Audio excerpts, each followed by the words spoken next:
tapi seberapa besar motivasi? Motivasi. Mungkin ada beberapa pemain yang setiap hari jogging, mungkin 30 menit, 1 jam lari setiap pagi. Ya, tapi tidak punya target, tidak punya motivasi. Dia hasilnya 0. Nah, jadi usahakan di setiap latihan ada target yang mau kita kejar. Jadi dia nambah. Nah, seperti lari tadi, walaupun 15 menit, tapi kasih target. Ya, saya mau 15 menit ini 30 keliling. Jadi Dwiva Studio, create your creation.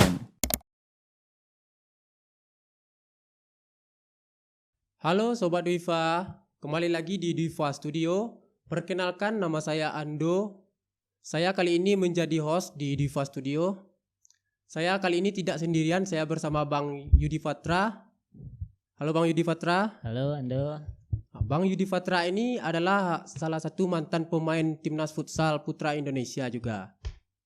Gimana Bang Yudi Fatra kabarnya? Alhamdulillah sehat, terima kasih.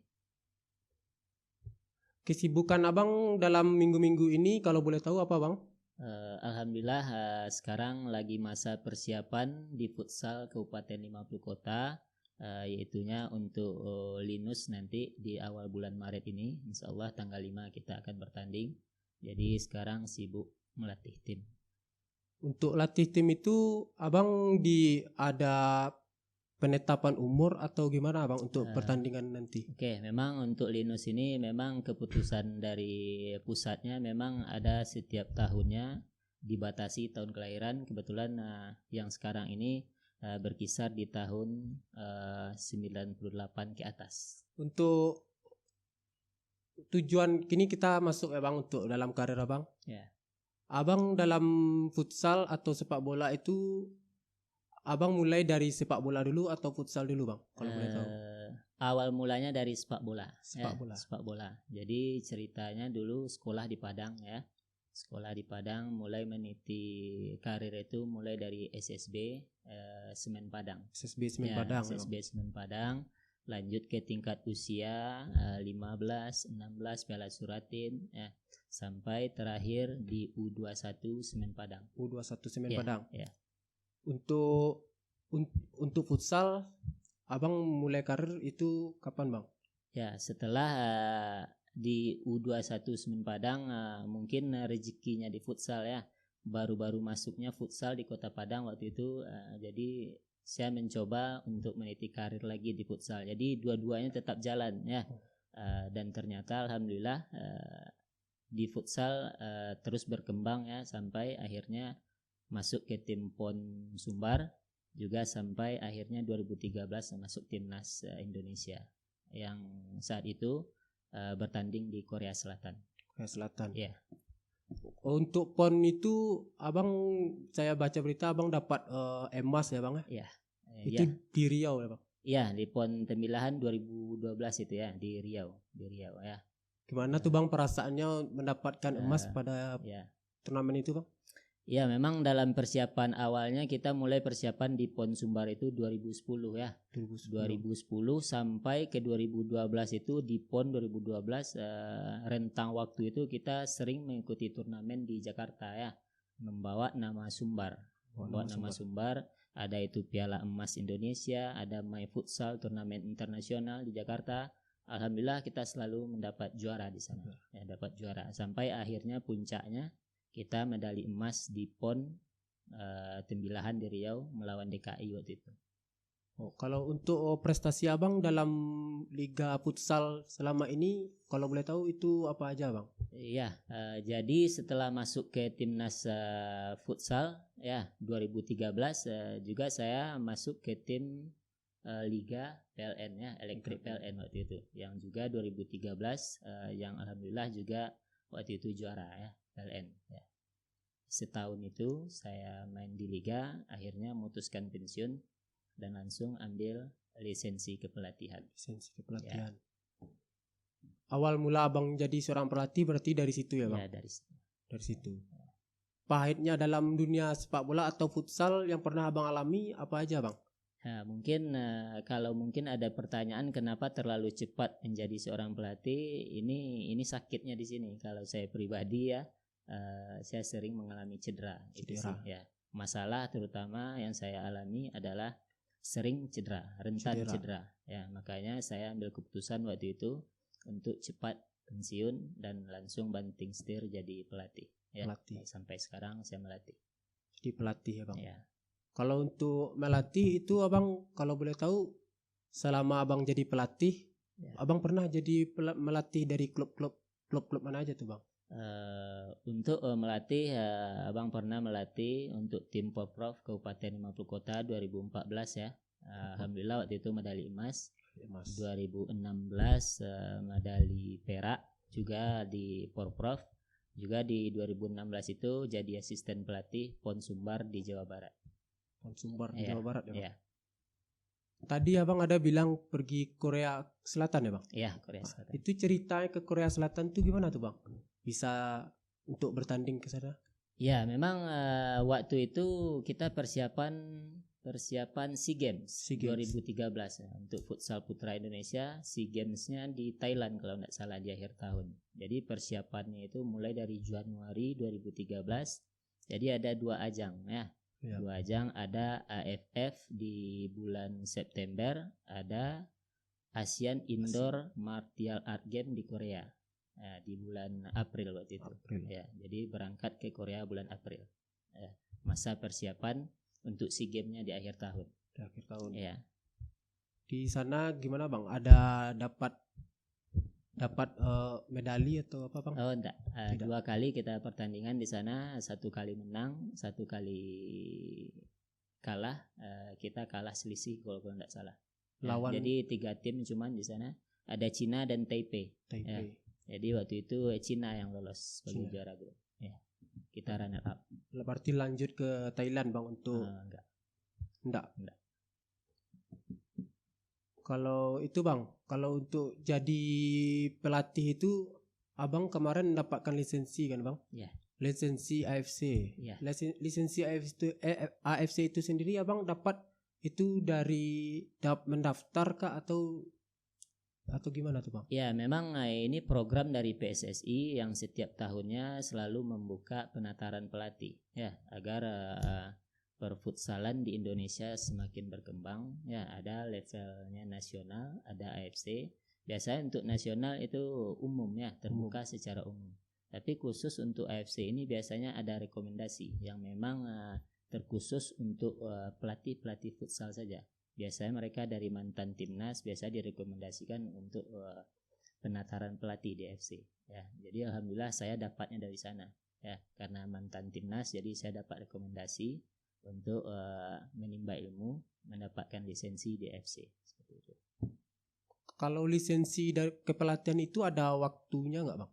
Jangka waktu masa berlaku atau apa Bang? Oh enggak ada. Nggak ada Bang. Nah, yang masa berlakunya enggak ada, cuman dalam ilmu sepak bola ataupun futsal ilmunya selalu berkembang. Jadi biasanya kita harus selalu ikut perkembangan zamannya. Jadi setiap ada penataran di tingkat atasnya kita harus selalu memperbarui ilmu seperti upgrade ya, di-upgrade ilmu. Berarti dalam berapa bulan ini Abang nggak ada gitu untuk main di klub mana diundang? Untuk sekarang enggak ada. Berarti Abang sekarang fokus untuk melatih ya Bang? Melatih saja. Tujuan dari pelatihan Abang di 50 kota ya Bang? Ya. 50 kota apakah untuk tujuan di Linus saja atau gimana Bang? Ya, targetnya memang sih ada untuk pelatihan di futsal Kabupaten 50 Kota. Memang target kita antaranya itu yaitu ikut di Poprov, selalu ingin meraih medali di Poprov ya. Juga tujuan pribadi saya sebagai pelatih juga mantan pemain, saya ingin beberapa orang mungkin 1 atau 2 dari anak-anak yang saya latih itu juga bisa nanti meniti karir seperti atau lebih dari saya ya. Dia masuk ke PON Sumbar atau main di timnas futsal, main di Liga Futsal Indonesia, itu harapan saya yang paling pertama. Dalam murid Abang ini udah ada pernah belum untuk bermain di klub-klub Indonesia yang profesional? Sampai sekarang masih belum. Masih belum. Kalau Abang sendiri berarti bertujuan murid-muridnya ini untuk bisa bermain di klub-klub tinggi atau lebih dari Abang berarti ya? Iya. Seperti itu. Ya. Untuk coaching di ADF ini gimana Bang target Abang untuk pelatihannya? Ya, memang sesuai komunikasi dari awal, beritanya yang saya dapat sebelum pertandingan tim mau dilatih sama pelatih futsal, seperti itu ya. Iya, Bang. Jadi saya sudah mempersiapkan apa-apa nanti, hal-hal yang penting yang perlu atau yang mungkin yang belum diketahui tim ADF ini ya, karena ini adalah tim kampus bukan tim pro. Mungkin masih banyak di antara pemain yang masih belum mengerti apa itu futsal dan apa yang membedakannya dengan sepak bola nanti ya. Nanti prediksi saya di lapangan akan kelihatan nanti apa-apa hal yang telah saya persiapkan, mulai dari bagaimana cara bertahan di futsal ya, itu materi nanti. Bagaimana cara menyerang atau mencetak gol di futsal, juga ada hal penting lagi lainnya, yaitu set piece, atau melatih bola mati ya. Ini juga salah satu poin penting di futsal ya. Hal-hal yang membedakannya dengan sepak bola adalah di futsal set piece ini adalah peluang untuk mencetak gol ya, peluang penting dalam mencetak gol. Jadi itu materi untuk hari ini, ada bertahan, ada menyerang, juga ada set piece ya. Mungkin baru ya tim mendengar tim futsal ADF, apakah pernah sebelum ini ikut kejuaraan gitu, dan apa prestasinya? Kalau ikut kejuaraan, kalau dari Ando sendiri Bang, itu udah pernah di formasi Unan. Ya. Nggak, maksudnya dari tim ADF ini? Iya. Oh, udah. Di Ya. tim ADF ini main di futsal Bang. Hari AKN, kalau untuk hari HKN itu di Bukit Tinggi Bang, kesehatan Bukit Tinggi. Timnas ADF kita ini meraih juara 1 Bang waktu itu. Dan setelah pertandingan itu ada juga pertandingan Bang yang diadakan oleh formasi Unan di Padang. Kami waktu itu kalah di perempat final, di semifinal Bang. Di semifinal karena faktor kelelahan juga, tempat di sana dan teman-teman juga kelelahan Bang. Oke, berarti secara gambaran tim ADF tim kuat berarti ya. Berarti setelah coaching nanti harusnya juara ya nak? Insya Allah ya Bang. Insya Allah juara. Walaupun cuma 3 jam atau 2 jam nanti ya, mudah-mudahan bermanfaat nanti ilmunya ya. Amin. Oke. Oh iya Bang, pertanyaan saya Bang, saya kan minus nih Bang. Ya. Cukup besar lah Bang, minus 5. Tapi saya hobi dalam sepak bola dan futsal Bang. Sepak bola juga sudah pernah ikut turnamen-turnamen, futsal juga. Apakah minus seperti saya ini juga banyak tuh Bang dari luar pemain-pemain seperti saya? Ya, dari pengalaman ya, saya seperti yang Bang lalui selama ini, banyak yang mempunyai kekurangan, bukan dari penglihatan, juga masalah fisik yang lain ya, seperti ada di kaki, di bagian tubuh yang lain ya. Artinya tidak ada yang tidak mungkin ya. Sesuatu hal Allah ciptakan pasti ada segala sesuatu penyebab dan alasannya ya. Bagaimana kita bisa keluar dari keadaan tersebut ya, itu harus menjadi motivasi ya, harus menjadi motivasi besar dari kekurangan yang kita punya untuk menjadi lebih dari pemain yang lain, seperti itu ya. Jadi tidak ada yang tidak mungkin ya. Kalau dari saya sendiri itu untuk main itu kesusahan tuh Bang. Kalau mata minus kan nggak pakai kacamata main Bang. Jadi kalau malam itu seperti pakai insting aja itu Bang, main yang opernya itu pakai insting aja. Sih buat Ando ya, kalau memang mau tekun di olahraga futsal sepak bola, coba bikin kacamata ya. Ada contoh tuh seperti si Edgar Davids itu. Nah, bikin yang karet bisa itu. Udah ada tuh Bang, Ando punya, tapi nggak nyaman gitu Bang, lebih nyaman nggak pakai kacamata. Ya tergantung sih.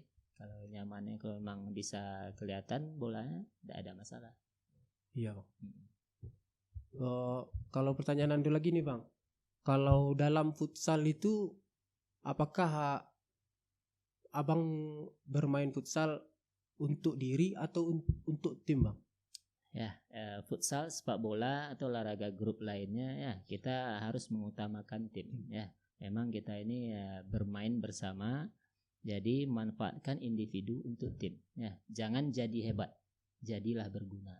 Itu dia motivasi. Kebanyakan dari teman-teman yang Ando punya Bang, kebanyakan tuh pemainnya seperti itu Bang. Kebanyakan untuk menonjolkan diri gitu Bang. sebenarnya tidak ada masalah selagi itu membantu tim. Ya, kadang banyak pemain di luar sana yang melakukan hal-hal yang tidak penting lagi, ya, untuk menonjolkan individu, sementara tim butuh kemenangan. Ya. Di luar Ya, strategi di luar pelatih ya bang. strategi, ya. Misalnya saja dalam futsal lebih gampang cetak gol di tiang kedua, passing ke teman cetak gol, temannya yang cetak gol. Ya. Jadi karena pemain ini ingin menonjolkan kemampuan individu, dia main sendiri atau shooting sendiri, akhirnya bola tidak gol, akhirnya merugikan tim. Ya. Nah, ini salah satu hal-hal yang belum sampai mungkin ke pemain-pemain, ya. Apa hal-hal penting dalam futsal, ya, dalam olahraga grup ini, ya, selalu utamakan tim, ya. Kita bermain sebagai tim, itu poin penting. Kalau untuk pemain ADF selama Ando bermain sama teman-teman ya bang, itu seperti kurang komunikasi bang dalam permainan, kurang komunikasi, terus kurang apa tuh bang, bertanggung jawab setelah lepas bola, itu kurang bertanggung jawab ya bang, orang kebanyakan seperti itu bang. Ya, sebenarnya hal-hal seperti ini adalah hal prinsip dalam olahraga futsal ataupun sepak bola. Ini adalah prinsip, ya. Komunikasi hal yang penting, tanggung jawab hal yang penting, ya. Permasalahannya sekarang ini perlu dilatih. Perlu dilatih, ya. Kalau sekarang kita bahas dia salah tidak komunikasi, dia salah tidak bertanggung jawab, itu mungkin karena belum ada dilatih saja. Itu mungkin. Ya. Insya Allah nanti kita akan bahas di lapangan. Oke bang. Saran abang untuk pemain ADF nanti dan untuk para penonton Diva Studio juga apa itu bang? Beri saran gitu bang untuk Diva Studio. Ya, khusus untuk pemain, ya. Khusus untuk pemain, motivasinya adalah jangan berharap, ya. Artinya dalam pelatihan kita sekarang yang cuma 3 jam, jangan berharap dari yang 3 jam sekarang, ya. Artinya pemain bisa melakukan sendiri di rumah setiap hari, malah latih diri sendiri dengan motivasi tinggi, harus ada tujuan, bersikap positif, ya. Ini pengalaman saya sendiri, apa-apa hal yang membedakan saya dengan teman-teman di rumah lainnya, ya. Setiap jam, setiap hari, mungkin setiap hari saya bisa berlatih 3 kali sehari.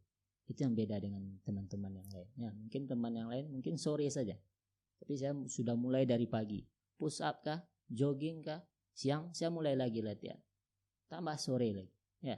Jadi harus lebih dari yang lain, itu dia. Kalau Ando itu bang, kalau Ando sendiri itu memang seperti itu bang, punya jadwal sendiri kalau di rumah untuk latihan bang. Udah misal untuk latihan individu, skill individu atau untuk fisik udah dilakukan bang. Kalau fisik bisa itu kelihatan terpakai untuk pas main kan bang. Tapi yang skill Ando latih nih bang, kadang pas di permain itu Ando nggak keluar tuh bang skill-skill yang Ando latih itu bang. Padahal untuk latihannya itu udah injury time, udah melebihi waktu itu bang. Tapi nggak keluar bang. Kata-kata dari pelatih Ando itu karena grogi itu bang. Tapi Ando tidak mendapatkan kata kunci dari itu bang. Sampai sekarang masih kayak gitu bang, masih grogi itu nggak hilang tuh bang. Grogi, ya. Iya bang. Sebenarnya dalam permasalahan olahraga ini kunci dasarnya adalah fisik, ya. Walaupun Ando punya teknik 90 nilainya, tapi tidak punya kondisi fisik yang prima, tidak ada gunanya. Tapi kebalikannya, Ando mungkin punya teknik biasa-biasa saja, mungkin sekitar 60 atau 70, tapi punya kondisi fisik yang bagus, dia akan bisa nanti ketemu tekniknya. Apa-apa yang tidak mungkin dilakukan lapangan, dia bisa saja muncul, ya. Jadi kunci dari olahraga ini adalah kondisi fisik yang prima, ya. Itu poin pentingnya, ya. Kalau kita sudah punya kondisi fisik yang bagus, ya, yang melebihi rata-rata pemain lain, tidak ada lagi, ya, tidak lagi hal yang perlu kita ragukan, ya. Groginya akan hilang, percaya dirinya akan muncul. Itu kata kunci. Oke bang. Ya. Mungkin karena terlalu grogi jadi mungkin ya bang ya. Mungkin dari fisik masih kurang juga dari pemain lain. Fisiknya, ya. Merasa tidak yakin apa yang mau dilakukan nanti di lapangan. Kenapa? Karena kita merasa masih ada yang kurang. Kuat tidak nanti, ya, di lapangannya? Iya bang. Kuat tidak, ya? Gitu. Kuat tidak nanti main 20 menit, ya? Kuat tidak nanti beradu sama itu, ya, dia badannya besar loh. Kuat tidak, ya? Tapi kalau kita sudah punya mau masuk lapangan, saya yang paling kuat. Ini mental. Percaya diri ini, ya. Tidak ada lagi grogi, ya. Mental ya bang. Ya, mentalnya. Ya. Mungkin itu. Kalau abang sendiri itu untuk latihan fisik di rumah itu biasa abang lakuin apa aja tuh bang? Ya sebenarnya banyak yang bisa dilakukan oleh pemain di rumah ya, seperti latihan fisik, seperti workout ya, ada ya kayak push up ya, gerakan dinamik seperti itu, seperti lari juga. Tapi masalahnya bukan di apa latihannya, tapi seberapa besar motivasi. Mungkin ada beberapa pemain yang setiap hari jogging, mungkin 30 menit, 1 jam lari setiap pagi. Ya, tapi tidak punya target, tidak punya motivasi. Dia hasilnya nol. Ya, hasilnya nol. Artinya seperti apa? Mungkin saya mau lari nanti 30 menit. Ya, tapi kecepatannya 50% saya terus. Ini tidak bakal nambah. Ya, tidak bakal nambah di fisiknya. Karena tidak ada motivasi. Ya, tapi coba bikin target. Bikin waktunya cuma 20 menit mungkin. 20 menit. Tapi kasih target kecepatannya 80% 20 menit. Nah, ini ada motivasi, ada target. Ya, jadi usahakan di setiap latihan ada target yang mau kita kejar. Jadi dia nambah. Ya. Tapi kalau latihan mau push up 1000 kali tapi malas-malas. Ya. Nggak ada kemajuan ya. Nggak ada kemajuan, nggak ada nambah. Nah, seperti lari tadi, walaupun 15 menit, tapi kasih target. Ya, saya mau 15 menit ini 30 keliling. Jadi target. Enggak? Ada target, ada kemajuan. Setiap hari berikutnya ditambah ya. Tambah. Ya. Tapi lari sejam tapi cuma 50% lari santai, godain cewek. Kebanyakan gitu ya bang. Kebanyakan gitu. Nggak ada nambah, cuman keluar keringat saja. Ya, tapi nggak nambah di kondisi, nggak nambah di motivasi dan hasilnya nol. Kalau untuk nambah skill abang itu biasa kan kalau pemain bola tuh kalau sehari nggak megang bola tuh kan agak aneh tuh bang. Ya. Jadi abang biasanya kalau sehari itu kalau misal nggak ada jadwal bola futsal itu abang lakuin hal apa bang untuk melatih kaki abang? Melatih kaki ya. Pakai bola bang? Ya pakai bola. Biasanya feeling ball saja. Biasanya abang suka freestyle ya. Juggling ya, tempel bola di kepala, ya, di bahu, di dada, selalu mengasah seperti itu. Biasanya kasih target dalam juggling juga mau berapa ratus nanti. Ya, kasih target seperti itu. Target ya bang dibutuhkan. Ya, dalam setiap latihan kuncinya adalah target. Selalu ada target. Ya. Ada motivasi nggak bang untuk pemain futsal Indonesia? Iya. Oke, terutama bagi yang baru-baru meniti karir ya. Untuk adik-adik mungkin khusus dari tim ADF ya. Tidak ada yang tidak mungkin. Itu kata kunci, itu dari pribadi saya ya. Mungkin saya bukan orang terkenal sebelum saya meniti karir selama ini. Artinya saya lahir di ujung Sumatera Barat, Rimbo Datar. Mungkin kalau ditanyakan di sini tidak ada yang tahu kampung saya. Ya. Rimbo Datar, Pangkalan Kota Baru, tidak ada yang tahu. Nah, tapi alhamdulillah saya sampai ke timnas. Kenapa? Tidak ada yang tidak mungkin. Ya. Tetap motivasi diri, bersikap positif ya. Sampai akhirnya di Korea itu saya tidak percaya saya berada di sana. Akhirnya saya nangis sambil nyanyi Indonesia Raya. Ya. Kenapa saya bisa di sini? Jadi tidak ada yang tidak mungkin. Ya, jangan patah semangat. Seperti Ando punya kekurangan mungkin yang Ando bilang tadi punya minus di mata. Tidak ada yang tidak mungkin. Maupun sudah kuliah sekarang, jalan hidup tidak ada yang tahu. Ya, seperti abang punya impian dulu ya, mau jadi pemain sepak bola profesional. Ya, tapi akhirnya jatuh ke futsal. Jatuh ke futsal, rezekinya di futsal. Jadi tidak ada yang tidak mungkin. Allah punya jawaban lain. Selagi kita masih bersikap positif, ya. Walaupun gagal di sini jangan menyerah. Ya. Selalu ada jalan. Bang, terima kasih atas motivasi dan semangatnya bang. Terima kasih atas semua masukan yang abang berikan untuk Ando juga. Terima kasih bang. Oke, segitu dulu untuk bintang tamu kita Bang Yudi Patra. Subscribe ya channel kita Dwifa Studio. Di like, di subscribe, dan jangan lupa di share kepada teman-temannya juga. Assalamualaikum warahmatullahi wabarakatuh.